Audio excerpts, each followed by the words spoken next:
I think the biggest word for both of those organizations is humbling. Uh, Hmm. you show up to a team, this new 23, 24-year-old kid who doesn't know his head from his ass, and you're just around, the best, the 1%.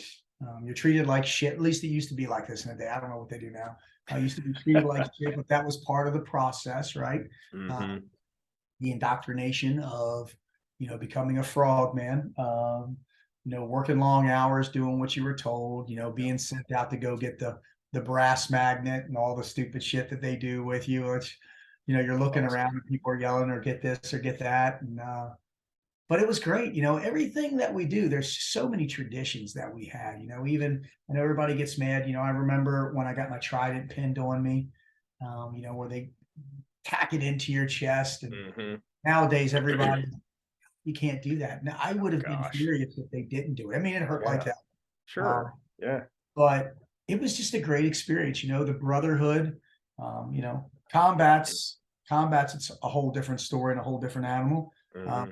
Losing brothers sucks.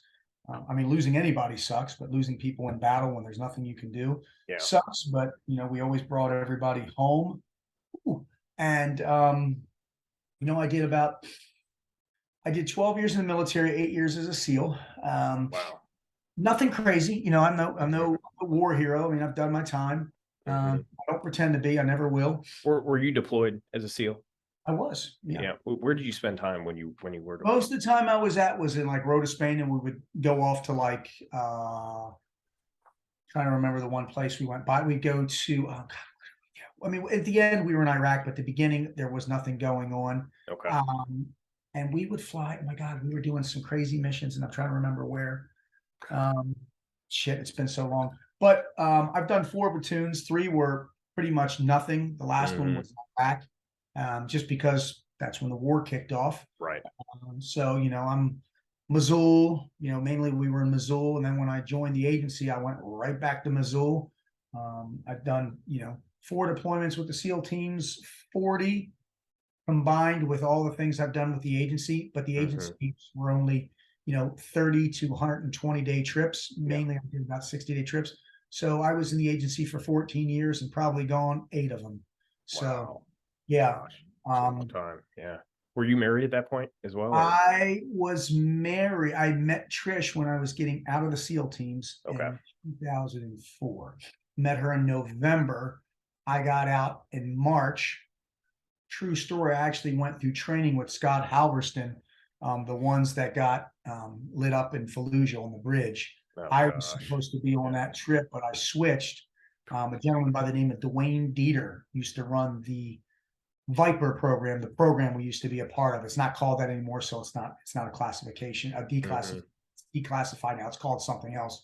Um, and that's where you went over and did the mobile security. And I went over and switched. And Scott was with me when I turned. I don't know if I was 33 or 32 or 33, but we Hmm. were out with my girlfriend at the time, and Jimmy Graham and a few other people. And then they went off, and I went through training. And then I heard that horrible story, and it was just so surreal because I was supposed to be, on that deployment. Now I don't know if Yeah. I was with them. I mean, there's so many So many what ifs, factors. Hmm. but I mean, it definitely it's a pucker factor. You're Yeah. like, not been in some shit when I was with the agency, but Hmm. still work with good people, and we always managed to get home. Now we always didn't come home in one piece, but we always came home. We've lost a few too as well. Yeah. Man. How do you feel like that shaped you going into becoming a father and being married? Did you have issues coming out of the military or the CIA I or had transition problems. I period? had problems transitioning from battle to home life. Mm, Um, so that was really hard for me. Like yeah. the problem with men or women that go off to do whatever is like I'll leave. This is a funny story. My dog, I left. I was gone literally 8 months of my wife being pregnant. I come home. We have the baby. I leave a Hmm. month later.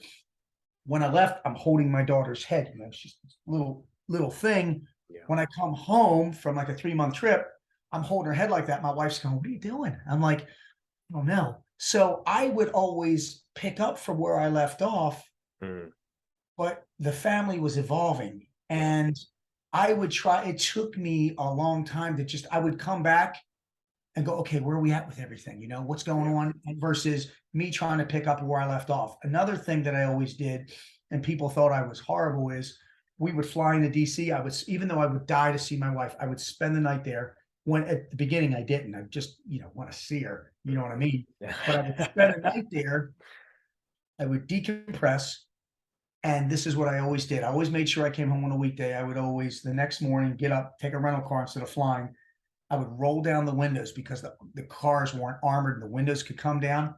I would go buy a sweet tea. I got a sweet tea from Chick-fil-A and I would just turn on the rock and roll music. And I'd say, baby, I'm coming home. I'll call you in 3 hours. And I would just turn off the phone and just drive. And then always pick her or somebody, my wife, my Mm, daughter, flowers up or something. yeah.